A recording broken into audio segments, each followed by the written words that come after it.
Donc, le dénominateur, c'est 2. Les racines, on les trouve, on calcule plutôt le discriminant, on le trouve positif. Donc, les racines sont réelles. Donc, on décompose en éléments simples. On fait appel à ce qu'on a expliqué à l'imprimé donné. D'accord? Donc, on va y avoir ça. Donc, comme vous voyez, pour faire la décomposition, on doit mettre le dénominateur sous la forme factorisée. D'accord? Comme ça. Donc, pour compléter le travail, on doit calculer le A et le B. Donc, le calcul, comme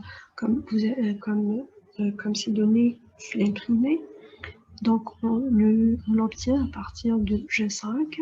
Par exemple, ici, la constante A, on obtient G5 multiplié par P plus 1, P plus 2, pardon, et on remplace le P par le moins 2.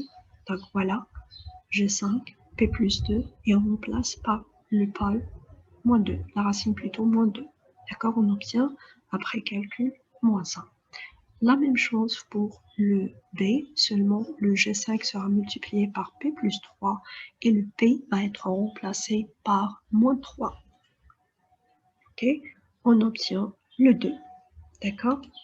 Donc, voici la forme décomposée et la forme originale. Donc, le premier élément à la roi, la transformée de la place inverse stéréo, et le deuxième, c'est celui-là. Et comme ça, on a obtenu notre original de G5.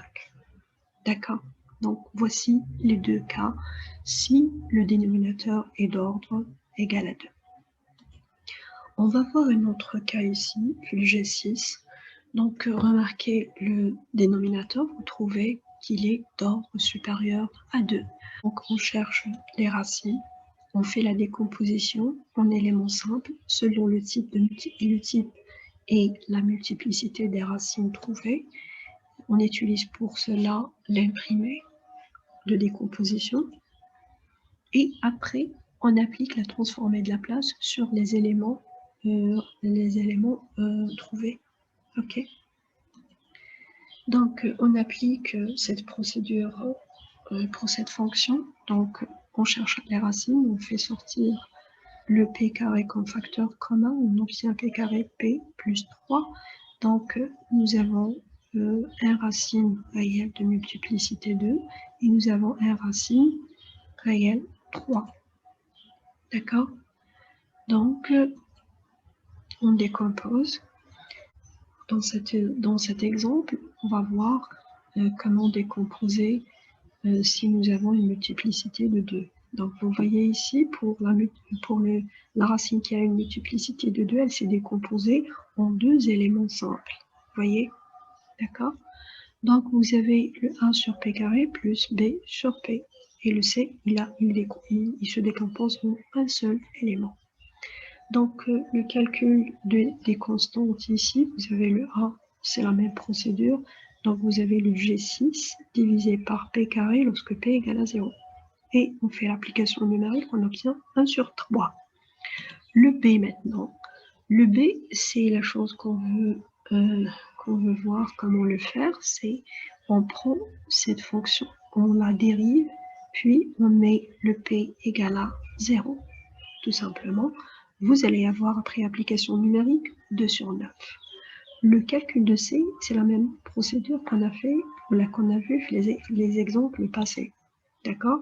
C'est le G6, d'accord? Le G6 multiplié par P plus 3 lorsque P égale à moins 3. Voilà. On va y avoir le moins 2 sur 9. OK? Donc, on remplace ces valeurs ici. On obtient ça.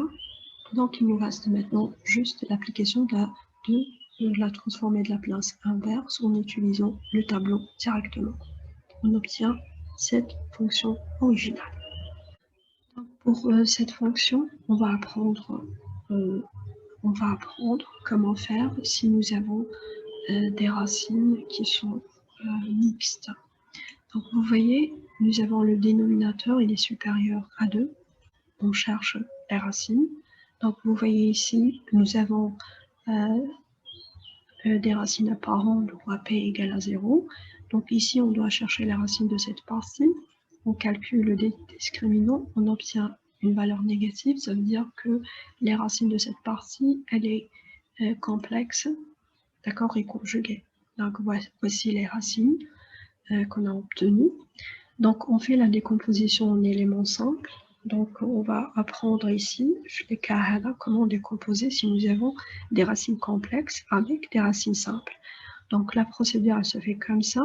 Donc pour les racines simples, juste vous mettez racine simple réelle, vous avez le 1 sur P directement, plus pour les racines complexes, la décomposition elle se fait comme ça. Le numérateur, on va trouver le BP plus C divisé par le P carré plus 2P plus 2. D'accord? Donc maintenant on va voir comment calculer les constantes. Donc, la constante, elle se fait comme nous avons vu avant. Seulement ici, on va apprendre comment trouver CB, le B et le C. Donc, comment le faire? On va prendre le numérateur, on va remplacer le P par l'une des deux racines complexes, le P2 ou bien le P3. Donc, P2 plus PC, on a pris le P2. Dans le deuxième membre, on va mettre le G7 de P multiplié par ce qu'il y a dans le dénominateur, ce qu'il y a dans le dénominateur, et remplacer le P par le P2. D'accord? Donc le P2, c'est le moins 1 plus J. Après application numérique, on va y avoir ça. D'accord? Donc pour cette partie, pour ce membre, on va multiplier le numérateur et le dénominateur par le conjugué des voies G plus 1. On va y avoir ça. D'accord? Et puis, on fait l'identification entre la partie réelle et la partie imaginaire de ce membre et de ce membre. On va y avoir C moins B égale à moins 1,5 et le B égale 1,5. Et on tire le C égale à 0. Donc, à normal, les constantes, B égale à 1,5 et le C égale à 0. Il ne nous reste qu'à les remplacer dans cette forme-là et on obtient ça. Donc,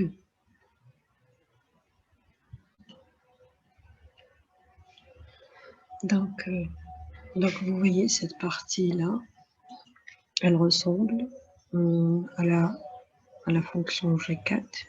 Nous avons le dénominateur égal à 2. Nous avons les racines complexes. On applique la procédure et on obtient ça. D'accord? On la décompose et on applique la transformée de la place et on obtient l'original. Donc c'est simple. Donc l'idée de cet exercice, c'est ça. C'est qu'est-ce qu'il faut faire lorsque vous avez des racines de type mixte. Donc voilà, surtout pour la partie complexe, comment la décomposition elle se fait. D'accord? Voilà. Donc comme ça, on a terminé cet exercice. J'espère que c'est clair.